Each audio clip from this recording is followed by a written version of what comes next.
قریب آیا، زینب کو غازی یاد آیا، جھوٹوں بازار قریب آیا، زینب کو غازی یاد آیا۔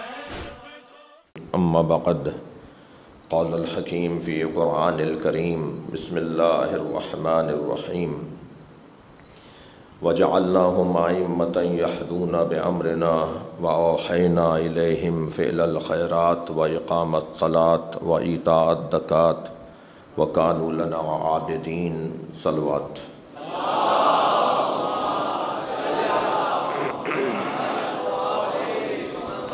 اس سے بلند صلوات عطیہ کریں۔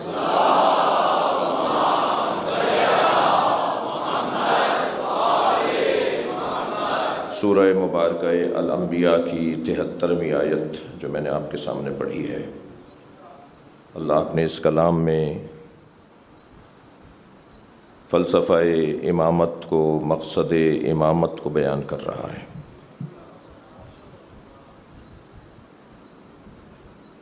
کیوں امام بناتا ہے، پھر کسے امام بناتا ہے، پھر جنہیں وہ امام بناتا ہے انہیں کن صفات سے متصف کرتا ہے۔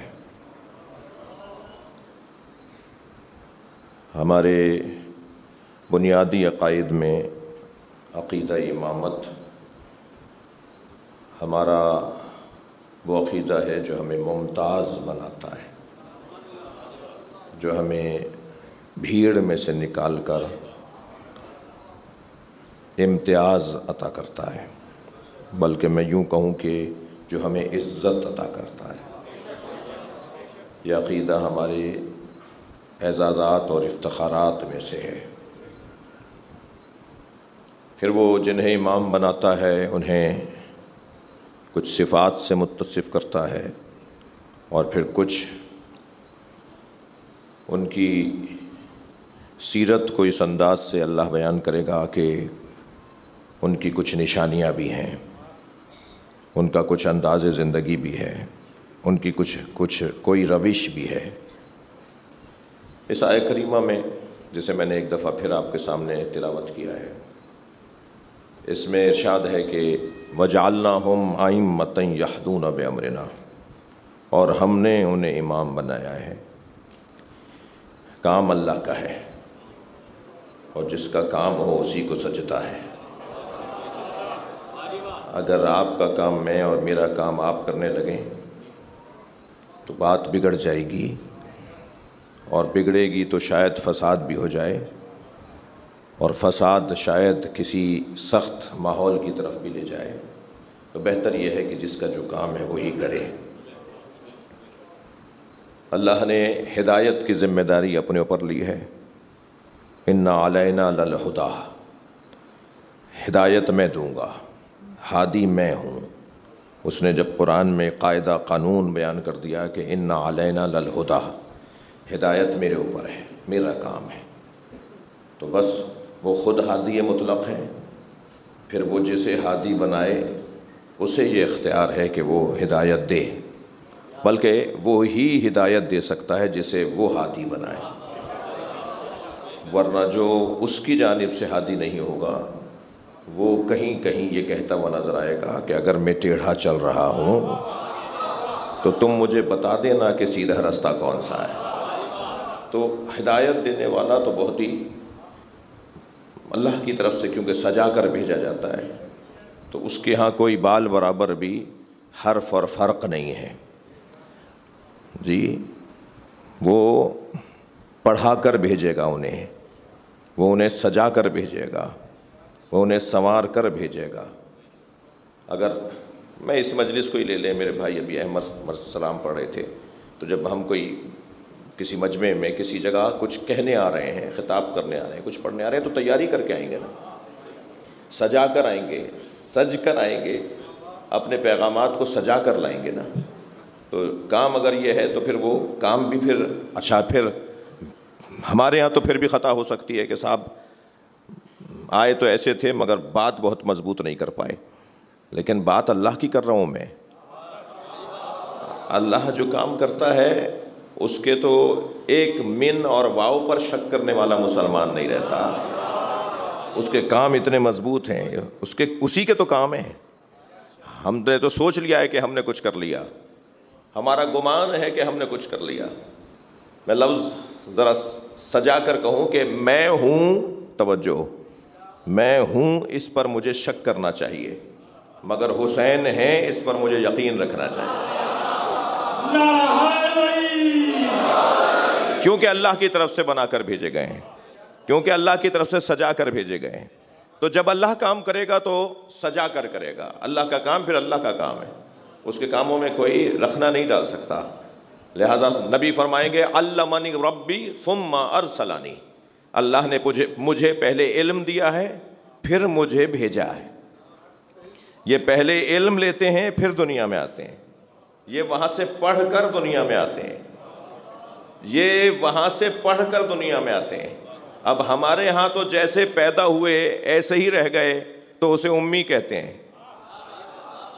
اب ہمارے لیے امی کا مطلب ان پڑھ ہوگا, نبی کے لیے امی کا مطلب یہ ہے کہ وہاں سے پڑھ کر آئیں. یہاں کسی نے نہیں پڑھایا, کوئی ہے ہی نہیں جو انہیں یہاں پڑھا سکے. ان کے پاس خود اتنا علم ہے کہ کسی کے پاس اتنا علم ہی نہیں ہے جو انہیں پڑھا سکے. جی کوئی اگر چاہے گا بھی انہیں پڑھانے کی کوشش کرے تو ان سے زیادہ علم ہونا چاہیے نا, تو اس کے پاس ان سے زیادہ علم ہی نہیں ہے تو انہیں کیا پڑھائے گا.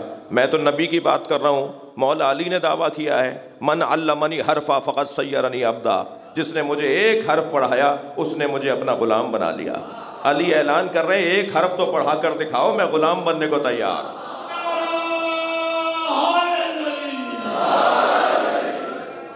توجہ کر لیا آپ نے. ادبنی ربی ثم ارسلنی, اللہ نے مجھے پہلے تربیت دی ہے پھر مجھے بھیجا ہے. اللہ نے انہیں سنوار کر بھیجا ہے, اللہ نے انہیں پڑھا کر بھیجا ہے. ممکن ہے کوئی میرا بھائی میرا بچہ یہ سوچے کہ یہ کوئی نئی بات کر رہے ہیں. نہیں, سورہ مبارکہ رحمان کی آغاز میں ہی اللہ نے اعلان کر دیا الرحمن علم القرآن خلق الانسان. وہ رحمان جس نے قرآن کی تعلیم دی ہے اور انسان کو خلق کیا ہے. تو پہلے تعلیم قرآن ہے پھر خلقت انسان ہے.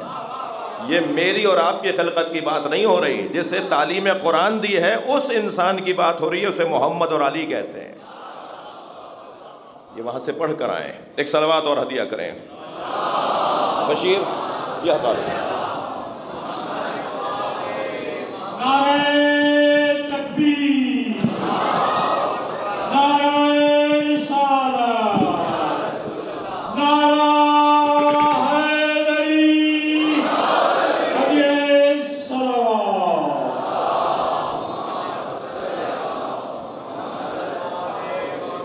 بھائی یہ جس کا مائک ہے آپ نے ایک دفعہ پڑھ لیا نا, یہ انہی سے لیجیے گا آئندہ بھی آپ مائک. میرا ہاتھ زخمی کر رہا ہے, میں اس کو ہٹواؤں نہیں تو کیا کروں. ایک صلوات اور نبی کی ذات پڑھ لیں.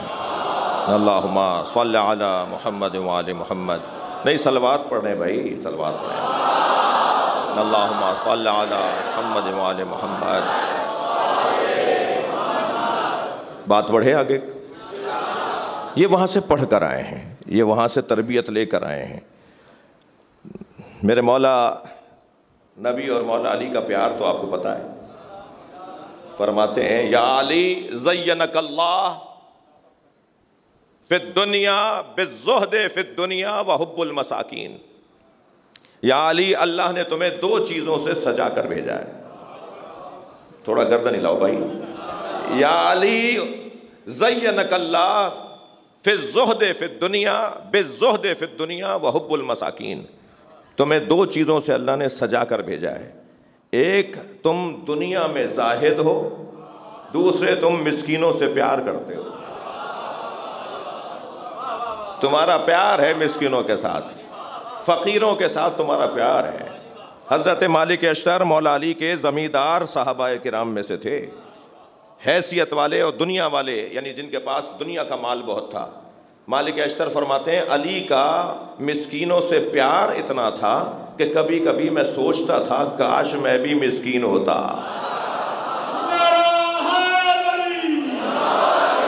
یہ سجا کرا, سج کر آنے والے لوگ ہیں. وہاں سے اللہ انہیں سجا کر بھیجتا ہے. اب کام اللہ کا ہے بھائی. وَجَعَلْنَهُمْ أَئِمَّةً يَهْدُونَ بِأَمْرِنَا, اور ہم نے ہم نے انہیں امام بنایا ہے، وہ ارادہ کر رہا ہے، وہ اپنے فعل کا اعلان کر رہا ہے. یہ امام بنانا اللہ کا فعل ہے، ٹھیک ہے. فعلیت تک پہنچنے کے لیے پہلے 3 مرحلوں سے گزر چکا ہوتا ہے: خیال، شوق، ارادہ، فعل. خیال، پہلے خیال آئے گا ذہن میں، کوئی خیال ڈالے گا ذہن میں، پھر اس خیال میں جب سنجیدگی بڑھے گی تو اس سنجیدگی کو شوق کہا جاتا ہے.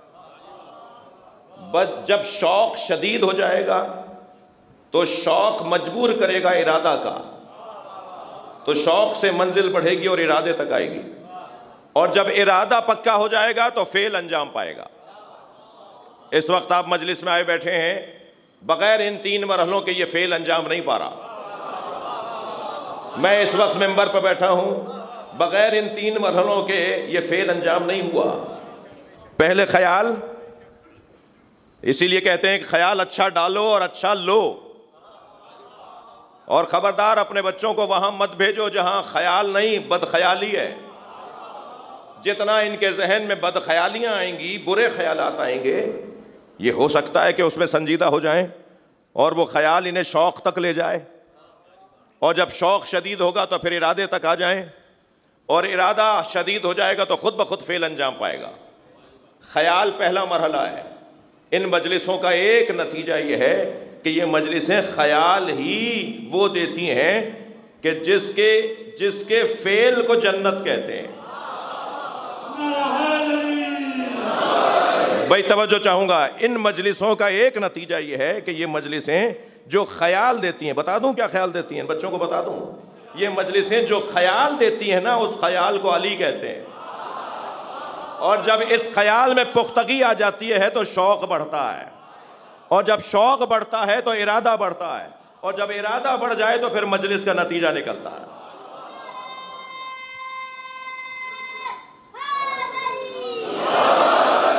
اب اس خیال کی کتنی اہمیت ہے یہ میرے اس بیان میں شاید روشن ہو گئی ہو، مجھے اس سے زیادہ کہنے کی ضرورت نہیں ہے.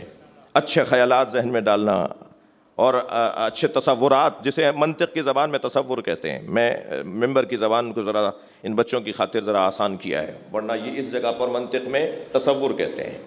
تصور پھر تصدیق کے مرحلے میں داخل ہوگا، اور تصدیق پھر ہمیں ارادے تک لے جائے گا، اور پھر ارادہ ہمیں فعل تک. توجہ ہے؟ تو خیال سے شوق، شوق سے ارادہ. توجہ، ہمارے ارادے میں اور ہمارے فعل میں، ہمارے ارادے میں ہمارے فعل میں امکان کا فاصلہ ہے. بھائی کہیں تو میں یہ بحث یہیں ختم کر دوں، اور اگر چاہ رہے ہیں تو تھوڑی توجہ بڑھائیں گے.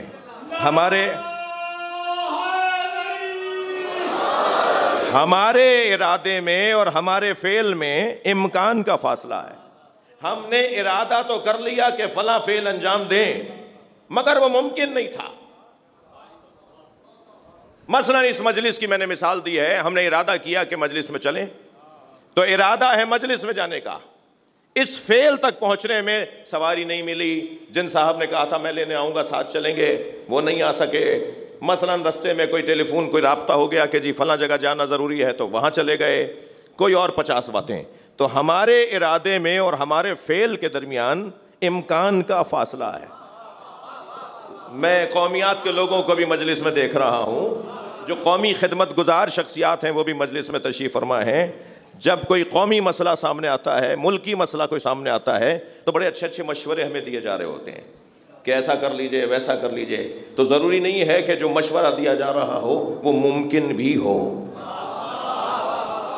توجہ چاہوں گا، وہ ضروری نہیں ہے کہ ممکن بھی ہو. ممکن ہونا اور ہے، ممکن ہونا اور ہے، اور ارادہ کرنا اور ہے. اب میری اور آپ کی تو کوئی حیثیت ہی نہیں ہے جب علی مولا یہ ہمیں رہنمائی کریں. عرفت ربی بفسخ العزائم، میں نے اپنے رب کو ارادوں کے ٹوٹنے سے پہچانا ہے. تو ہمارے ارادے کہاں رہے پھر؟ ہمارے ارادے میں اب کوئی ارادہ کر لے کہ صاحب میں تو بغیر کسی وسیلے کے آسمان پہ اڑوں گا، کرتے رہو ارادہ. یہ کیسے ممکن ہے؟ 85 چیزیں ایسی ہیں کہ جس میں ہم ارادہ کریں لیکن فعل تک نہیں پہنچے گا، کیونکہ ممکن نہیں ہے، ممکن نہیں ہے۔ اب ذرا سنیے، ہم نے ارادہ کیا تو ارادہ کرنے والے کو مرید کہتے ہیں، ارادہ کرنے والے کو مرید کہتے ہیں، اس فعل کو مراد کہتے ہیں، جس کا ارادہ کیا ہے اسے مراد کہتے ہیں۔ اس وقت مجلس ہماری مراد ہے، ہم نے اس مراد کے لیے ارادہ کیا ہے۔ اس مرید یعنی میں اور آپ اور اس مراد کے درمیان امکان کا فاصلہ ہے۔ اگر ممکن ہوا تو آ جائیں گے، ممکن ہوا تو کر لیں گے۔ تو مرید تو ہم بھی ہیں، اور صفات ثبوتیہ میں مدرسے میں دینیات سینٹر میں ہمیں بچپن میں پڑھایا گیا تھا کہ اللہ کی صفات ثبوتیہ میں ایک صفت ہے کہ اللہ مرید ہے، اللہ عالم ہے، اللہ حی ہے، اللہ عالم ہے، اللہ قادر ہے، ٹھیک ہے، اللہ مرید ہے۔ تو اللہ مرید ہے، ہم بھی مرید ہیں، کیا فرق ہے دونوں کے مرید ہونے میں؟ جی کہہ دوں، بتا دوں، ہمارے ارادے اور فعل میں امکان کا فاصلہ ہے، اللہ کے ارادے اور فعل میں امکان کا فاصلہ نہیں ہے۔ بھائی موحدوں سے بات کر رہا ہوں، ذرا گردن ہلا کر بات کرنا۔ اللہ جب ارادہ کرتا ہے تو اس کے لیے کوئی ناممکن ہے ہی نہیں۔ اگر باپ نہیں ہوگا تو اکیلی ماں سے، اکیلی مریم سے میں عیسیٰ بھیج دوں گا۔ اس نے ارادہ کیا اور عیسیٰ دنیا میں آ گئے۔ صلوات پڑھ لیں محمد و آل محمد۔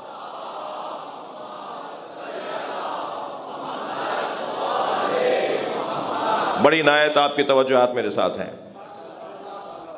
بات روشن ہے کہ اللہ کا ارادہ ہے کہ وہ امام بنائے، اور اس کا ارادہ اذا اراد شیئا ان یقول لہ کن فیکون۔ وہ جب کسی شے کے بارے میں ارادہ کرتا ہے تو کہتا ہے ہو جا، یعنی اس کا ارادہ ہو جا۔ یقول لہ ان یقول لہ، وہ کہتا ہے۔ اب ہم اس کا ترجمہ کہتے ہیں وہ کہتا ہے، تو کہنے کے لیے ہمارے ہاں تو زبان ہے، وہ بولتا ہے زبان سے نہیں بولتا، وہ سنتا ہے کان سے نہیں سنتا، وہ دیکھتا ہے وہ آنکھ سے نہیں دیکھتا۔ اس کے دیکھنے کا انداز کچھ اور ہے، وہ کچھ اور انداز اپناتا ہے بولنے کے لیے۔ وہ اگر کسی کو اپنی زبان بنا دے، توجہ ہے، وہ کسی کو اپنی آنکھ بنا دے، وہ کسی کو اپنا کان بنا دے، وہ کسی کو اپنا ہاتھ بنا دے، تو پھر یہ کیسے ہیں مسلمان جو اس کے دیکھنے کو تو مانتے ہیں مگر اس کی آنکھوں کو نہیں مانتے؟ یہ اس کے بولنے کو تو مانتے ہیں مگر اس کی زبان۔ صلوات پڑھ لیں محمد و آل محمد۔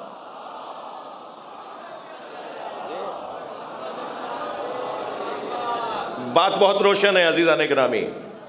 اب وہ جب کہتا ہے تو کیسے کہتا ہے، یہ ایک علیحدہ بحث ہے کہ وہ کیسے کہتا ہے، مگر اتنا ہے کہ وہ ارادہ کرتا ہے کہ یہ ہو جا تو وہ ہو جاتی ہے، اور وہ کوئی امکان کا فاصلہ اس کے اندر نہیں ہے۔ اس کا فعل اس کے ارادے سے متصل ہے، ایسا ہی ہے۔ اب اللہ کا ارادہ ہے کہ وہ امام بنائے، تو وہ جب امام بناتا ہے تو یہاں ارادہ کرتا ہے اور بنا لیتا ہے۔ ایک جملہ اور سن لیجئے مجھ سے، اس کا ارادہ اس کی ذات ہے یا نہیں؟ تھوڑا گردن ہلائیے بھائی، یہ تو عقیدہ توحید کی بنیادی باتیں میں کر رہا ہوں۔ سنی بھی ہے، شیعہ بھی ہے، تو مگر موحد بیٹھے ہیں نا سارے، اللہ کا لا الہ الا اللہ پڑھنے والے بیٹھے ہیں نا۔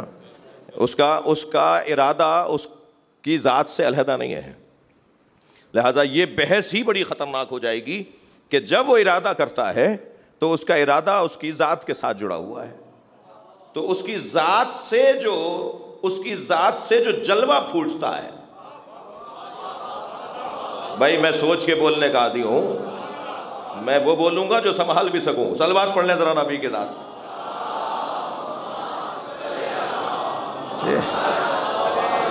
اس کی ذات سے جو جلوہ پھوٹتا ہے اس جلوے کو امامت کہتے ہیں۔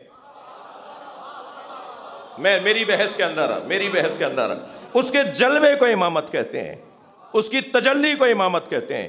میں کون سی ایسی بات کر رہا ہوں جو کسی کے حلق سے نہ اترے؟ میرے معصوم امام جب ائمہ کے سلام کرتے ہوئے ائمہ کو یہ کہیں المتجلی لخلقہ بخلقہ، وہ اللہ جو مخلوق پر مخلوق کے ذریعے تجلی کرتا ہے، بھائی سنگین بحث لے بیٹھا ہوں، ذرا توجہ بڑھائیے.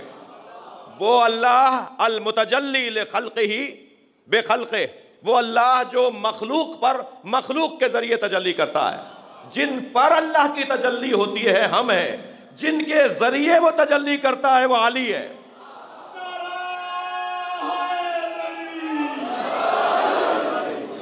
وہ نبی کی ذات ہے، وہ مولا علی کی ذات ہے، وہ امام حسین کی ذات ہے، وہ امام حسن کی ذات ہے. اللہ ان کے ذریعے سے تجلی کرتا ہے. اللہ کے جلووں کو اہل بیت کہا جاتا ہے.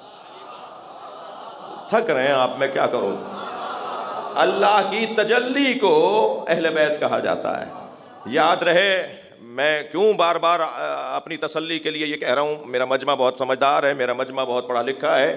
جب ہم کہہ رہے ہیں اللہ کی تجلی کو اہل بیت کہتے ہیں تو سورج اور ہے، شعاعیں اور ہیں.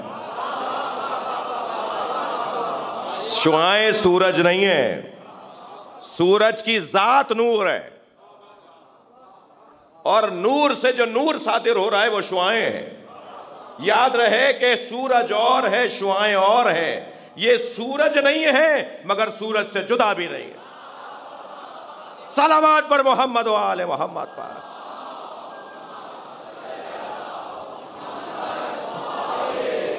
بڑی عنایت آپ نے یہ بحث منتقل ہو گئی. توجہ کر لیا آپ نے. میں شاید کچھ 6-7 سال پہلے اسلام آباد کے اس خمسے میں اس سے ملتی جلتی بحث کر چکا ہوں، بات کر چکا ہوں. جوانوں کی تعداد خاصی ہے. جوانی کی ایک کیفیت ہے، اور وہ کیفیت یہ ہے کہ یہ آئینے کو زیادہ دیکھتا ہے. جوان کی ایک صفت یہ ہے کہ وہ آئینہ زیادہ دیکھتا ہے. گھوم پھر کے وہیں آ کے کھڑا ہو جاتا ہے. پھر اماں کی آواز آتی ہے، ابھی تو دیکھ لیا تھا، ابھی تو بال بنا لیے تھے، پھر وہیں کھڑے ہو، ارے دیر ہو رہی ہے چلے جاؤ. اور یہ تو گھوم پھر کے پھر آئینے کے سامنے. تو یہ جو آئینے کے سامنے بار بار جا کے کھڑے ہو رہے ہیں نا، اس کیفیت کو کہتے ہیں حسن بینی. جوان حسن بینی چاہتا ہے، یعنی دیکھنا چاہتا ہے اپنے آپ کو. اور یہ اللہ کا کرم ہے کہ ہر بد سے بد صورت، ہر چھوٹی آنکھ والا اور موٹی ناک والا، ہر طرح کے رنگ روپ والا آئینے کے سامنے کھڑا ہو کے کہتا ہے مجھ سے زیادہ کوئی حسین ہی نہیں ہے.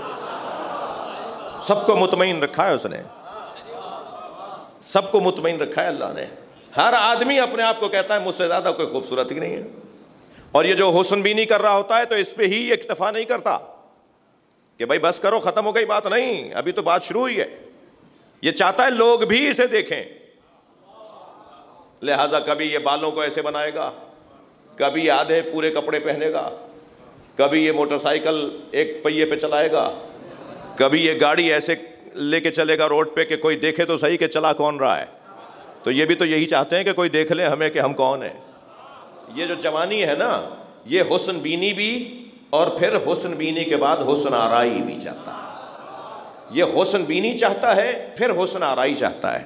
یاد رہے یہ فطری مسئلہ ہے، تنقید نہیں کر رہا میں، یہ فطرت ہے. اور جتنی بھی فطریات ہیں وہ سب اللہ کی ودیت کردہ ہیں. بھائی پیاس فطرت ہے یا نہیں؟ بھوک فطرت ہے یا نہیں؟ یا میری مثال کے اندر حسن بینی فطرت ہے یا نہیں؟ یہ فطرت ہے. تو پیاس فطرت ہے، بھوک فطرت ہے، اور کچھ چیزیں بھی ہیں.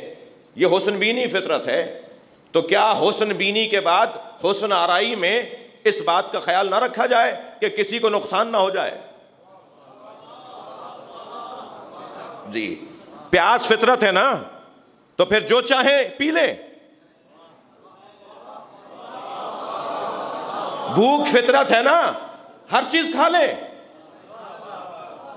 بھائی حسن آرائی فطرت ہے تو ہر جگہ چلے جائیں. میں جوانوں کی بات کر رہا ہوں، لڑکے لڑکی کی بات نہیں کر رہا، دونوں کی بات کر رہا ہوں. دونوں کی ایک جیسی عادت ہے. جی، وہ زیادہ کھڑی ہونے کی عادی ہیں آئینے کے سامنے، بچیاں، لڑکیاں، جوان لڑکیاں. اور وہ چاہتی ہیں کہ انہیں لوگ دیکھیں بھی. تو لوگ دیکھیں گے تو کیا ہوگا؟ فساد نہیں ہوگا؟ معاشرہ برباد نہیں ہوگا؟ تو میں پھر مثالیں دہرا رہا ہوں. پیاس فطرت ہے تو ہر چیز پی لیں. بھوک فطرت ہے تو ہر چیز کھا لیں، حسن آرائی فطرت ہے تو ہر ایک کو دکھاؤ گی۔ بس جب فطرت بے لگام ہونے لگے تو فطرت کی لگام کو شریعت کہتے ہیں۔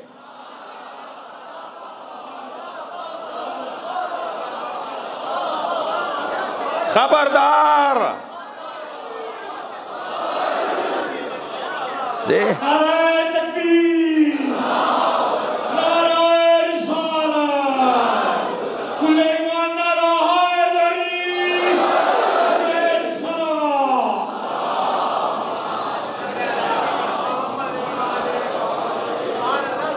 تمہاری ذاتی فطرت کو معاشرے کے نظام پر قربان کیا جائے گا، معاشرے کو تمہارے ذوقیات پہ قربان نہیں کیا جائے گا۔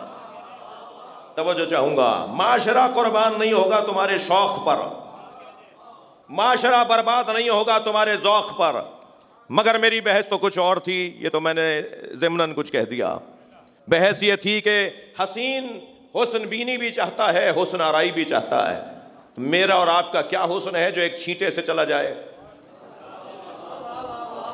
میرا اور آپ کا کیا حسن ہے جو ایک چھینٹے سے چلا جائے؟ میرا اور آپ کا کیا حسن ہے جو گمان ہے یقین نہیں ہے؟ میرا اور آپ کا کیا حسن ہے جو اسے تو اچھا لگتا ہے اور اسے اچھا نہیں لگتا؟ بھائی میرا اور آپ کا کیا حسن ہے جو کل نہیں تھا آج ہے کل نہیں رہے گا؟ تو ہم اس حسین پر غور نہ کریں جو خود بھی جمیل ہے اور جمال کو پسند بھی کرتا ہے۔ ان اللہ جمیل و یحب الجمال، اللہ خود بھی جمیل ہے اور جمال کو پسند بھی کرتا ہے۔ جب وہ جمیل ہے تو خود کو کہاں دیکھتا ہے؟ بھائی میں اور آپ تو اپنا حسن دیکھنے کے لیے آئینے کے سامنے جاتے ہیں، اللہ اپنا حسن دیکھتا ہے تو کسے دیکھتا ہے؟ اللہ نے اپنا حسن دیکھنے کے لیے 14 آئینے بنائے۔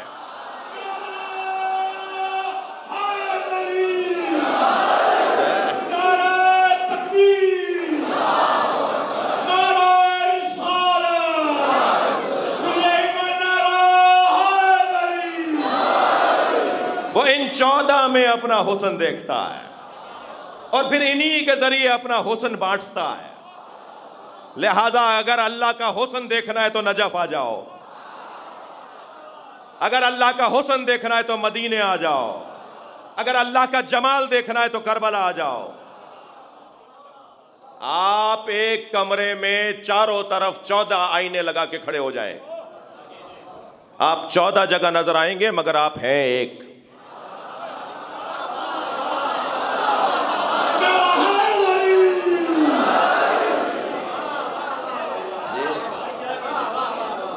وحدہ لا شریک ہونا محفوظ ہے جی، یہ اللہ کے آئینے ہیں۔ اچھا آپ کا اب ذوق میرے ساتھ ہو گیا ہے۔ آئینے چھوٹے بڑے بھی ہوتے ہیں نا،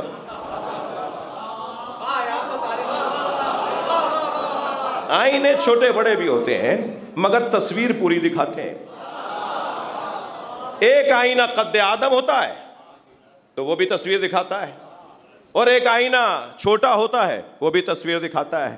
توجہ، اب وہ آئینہ جو قد آدم ہے وہ تصویر دکھا رہا ہے اور وہ آئینہ جو چھوٹا ہے وہ تصویر دکھا رہا ہے، تو تصویر دکھانا تو دونوں کا کام ہے۔ ایک کو اپنے ساتھ لے کے چلیں، ایک کو گود میں لے کے چلیں۔ وہ جو چھوٹا آئینہ تھا اسے برابر میں اٹھا لیا ہے۔ بھائی پہنچے نہیں پہنچے میں کہاں جا رہا ہوں؟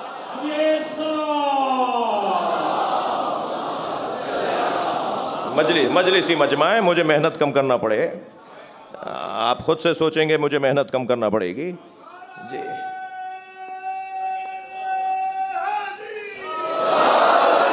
آپ کا ذوق میرے ساتھ ہے تو ایک جملہ اور سن لیجئے۔ آئینے کا کام یہ ہے کہ وہ حاضر کی تصویر دکھائے جی، اسے سامنے لائیں گے تو وہ تصویر دکھائے گا، اس سے ہٹ جائیں گے تو وہ تصویر آپ کی نہیں دکھائے گا۔ آئینے کا کام ہے حاضر کی تصویر دکھائے۔ اللہ نے جو آئینے بنائے نا ان کا کمال ہی کچھ اور ہے۔ حاضر کی تصویر مباہلے میں دکھائی، اور یہ آئینے وہ آئینے ہیں کہ حاضر نہیں بھی ہوں گے تو وہی تصویر دکھائیں گے۔ لہذا نبی کی رحلت کے بعد بھی نبی کی شکل کو علی کہا جاتا ہے۔ حسنین کہا جاتا ہے. یہ سارے نبی کی تصویریں ہیں جو نبی کے جانے کے بعد بھی نظر آ رہی ہیں. جی ہیں تو نظر آ رہے ہیں, ہوتے تو کیسے نظر آتے؟ میں لفظ بدل کے کہہ رہا ہوں, ہیں تو ایسے نظر آ رہے ہیں, آج نہیں ہے, ہوتے تو کیسے نظر آتے؟ اللہ نے یہ آئینے ایسے بنائے ہیں کہ ہوتے تو ایسے ہی نظر آتے. لہذا یہ جمال اور حسن کا. اچھا اب آپ ایک جملہ اور سن لیجئے. میں اور آپ جو آئینے بناتے ہیں نا, یا ہمارے جو آئینے ہیں, ان کے اندر دو چیزیں ہیں, ایک کثیف مادہ, ایک جلا. اگر صرف جلا ہوگی نا تو اس طرف والا مجھے دیکھ لے گا, میں اپنے آپ کو نہیں دیکھ پاؤں گا. ایک طرف مادہ ہے, ایک طرف جلا ہے, تاکہ میں اپنی تصویر خود دیکھ سکوں. ہم آئینہ ایسے بناتے ہیں. اللہ نے جو 14 آئینہ بنائے ہیں ان کے اندر بھی دو چیزیں رکھی ہیں. ایک طرف بشریت رکھی ہے, ایک طرف نورانیت رکھی ہے. یعنی اگر ان میں دو چیزیں ہوں گی تو یہ جمال الہی کا سبب بنیں گے. اور یہ وہ جمال الہی ہے جو کبھی زوال پذیر نہیں ہے. 1400 سال سے تم نے فتوے دیے کہ ذکر حسین بدعت, مزار کو گرانے کے فتوے دیے گئے, مزار پر بلڈوزر چلائے گئے, ہل چلائے گئے, مگر 1400 سال سے مسلسل اللہ کا جمال دکھائی دے رہا ہے, اور بہتر دکھائی دے رہا ہے. ایک جملہ اور سن لیجئے.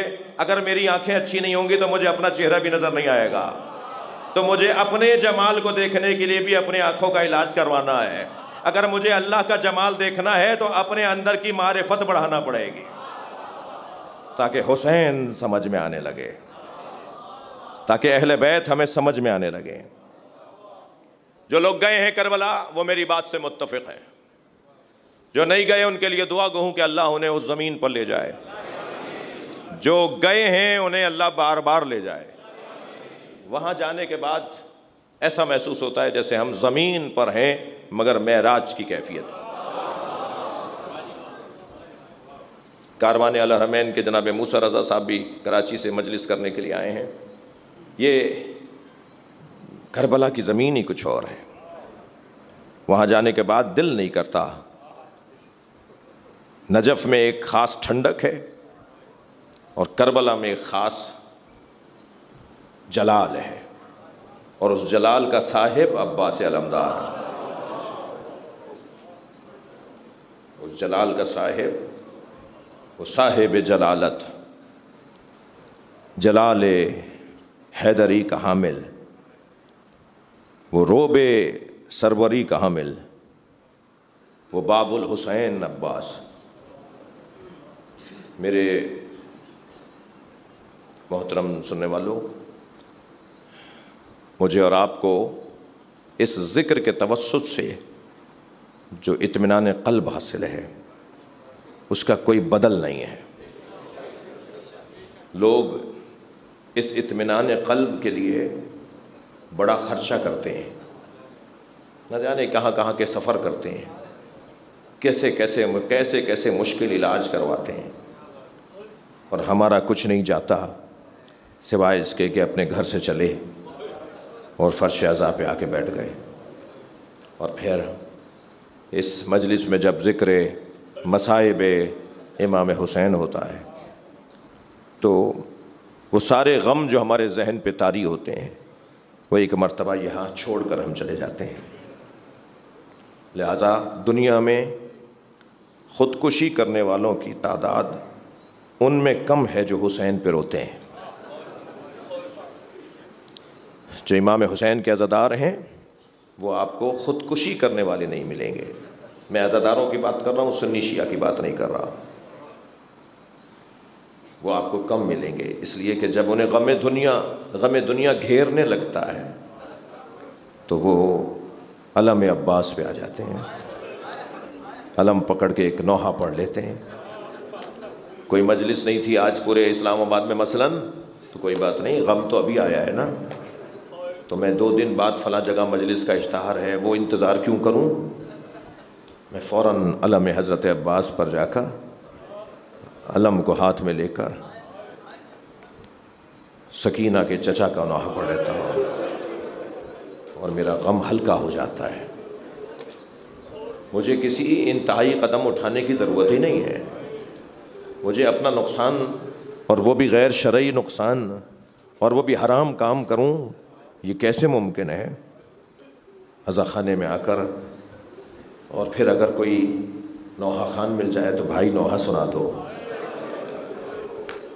بھائی ایک مرثیے کا بند سنا دو، اور پھر مرثیہ سنا اور آنکھوں میں آنسو لے آئے۔ 2 محرم تھی،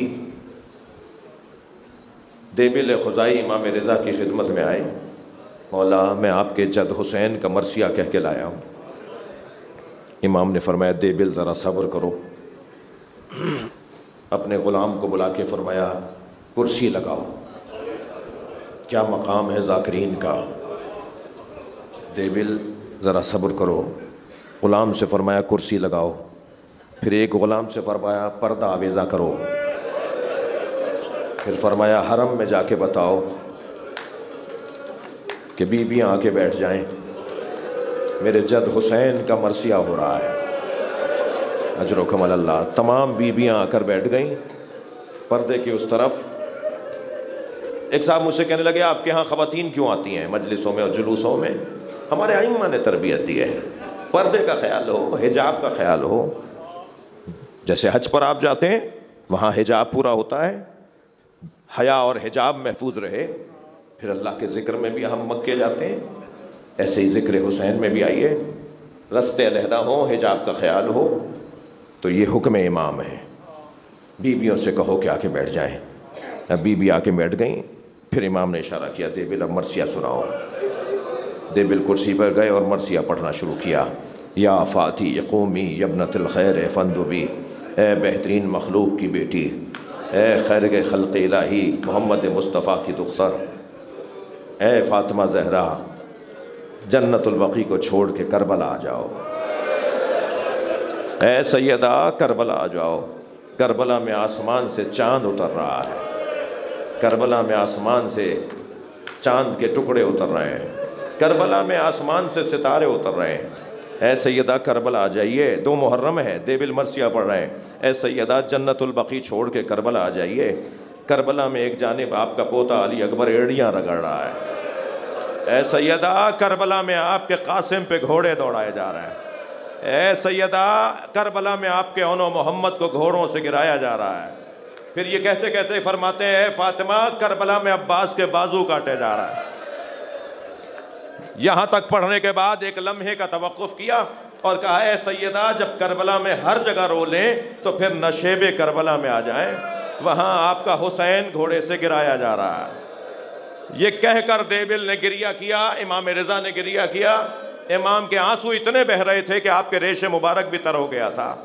امام نے مرثیہ مکمل پایا، دیبل خاموش ہو کے اترنے لگے تو امام نے فرمایا دیبل رکو، اس میں 2 مصرے اور بڑھا دو، اور 2 مصرے یہ بڑھاؤ کہ اے فاطمہ، اے بی بی، جب کربلا میں اپنے بچوں کو رو چکے تو پھر خراسان میں اپنے غریب بیٹے کی قبر پہ آ جائیں۔ دیبل خزائی نے کہا مولا مجھے نہیں پتا بی بی کے کون سے بچے کی قبر خراسان میں ہے، امام رضا تو سامنے بیٹھے ہیں نا۔ دیبل نے کہا مولا مجھے نہیں پتا بی بی کے کون سے بچے کی قبر خراسان میں ہے۔ امام نے فرمایا دیبل میری ماں زہرا کو بلاؤ، مجھ غریب کو خراسان میں مارا جائے گا، مجھے غربت میں مارا جائے گا، میرے جنازے میں میرے گھر کا کوئی فرد نہیں ہوگا، مجھے غربت میں دفنا دیا جائے گا۔ جناب دیبل خزائی نے امام رضا کی شہادت پر مرثیے میں بند اضافہ کر دیا، اور جیسے ہی یہ مصرے پڑھے نا تو کنیز پردہ ہٹا کے باہر آئی اور آواز دے کر کہنے لگی دیبل خاموش ہو جاؤ، معصومہ قوم بے ہوش ہو گئی ہیں۔ میں ہاتھ جوڑ کر بی بی معصومہ سے کہوں گا بی بی ابھی تو خبر شہادت ہے جو آپ سے برداشت نہیں ہوا، سلام ہو زینب کبریٰ پر جو 70 قدم کے فاصلے سے بھائی پہ چلتا خنجر دیکھتی رہے۔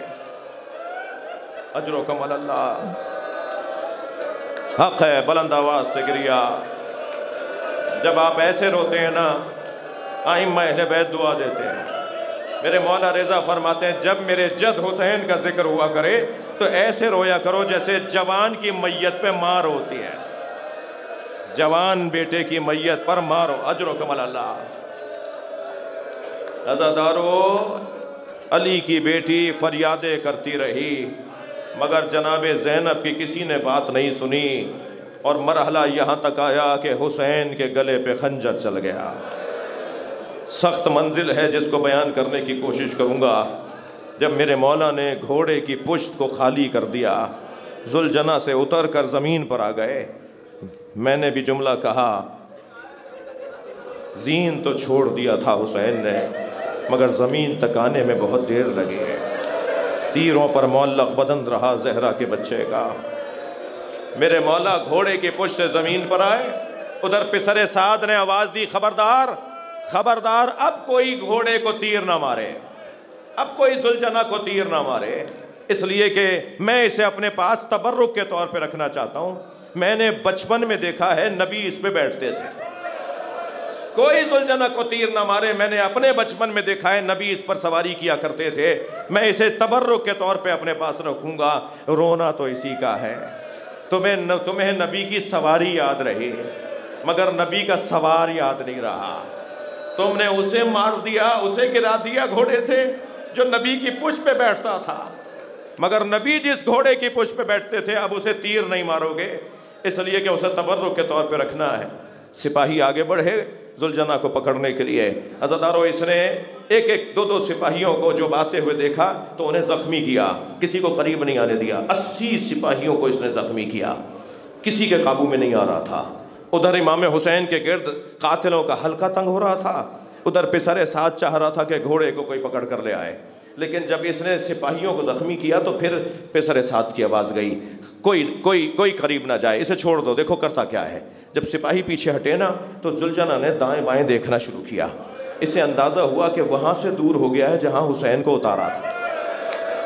ہاں، یہ دوڑا اسی طرف جہاں امام کو اتارا تھا، مگر رونے والوں اسے آنے میں دیر ہو گئی تھی، امام کی رگیں کاٹی جا چکی تھی، امام کا گلا آپ کے سر کو آپ کے تن سے علیحدہ کیا جاتا، لاشیں بکھرے ہوئے تھے، یہ بکھرے ہوئے لاشوں کے درمیان جا کے لاشوں کو سونگھتا تھا اور ایک ایک لاشے کو سونگھتا تھا، پھر آگے بڑھ جاتا تھا۔ ایسا لگ رہا تھا جیسے اپنا پھول تلاش کر رہا ہو، ایسا لگ رہا تھا جیسے اپنا پھول تلاش کر رہا ہو۔ اسی لاشے پہ رکا جو امام حسین کا لاشا تھا، امام کی رگوں سے خون نکل رہا تھا، اس نے اپنی پیشانی کو امام کے خون سے رنگین کیا اور پھر زمین کربلا پہ ایسے پیر مارنے لگا جیسے ماتم کر رہا ہو، ایسے گلے سے آواز نکالنے لگا جیسے نوحہ پڑھ رہا ہو۔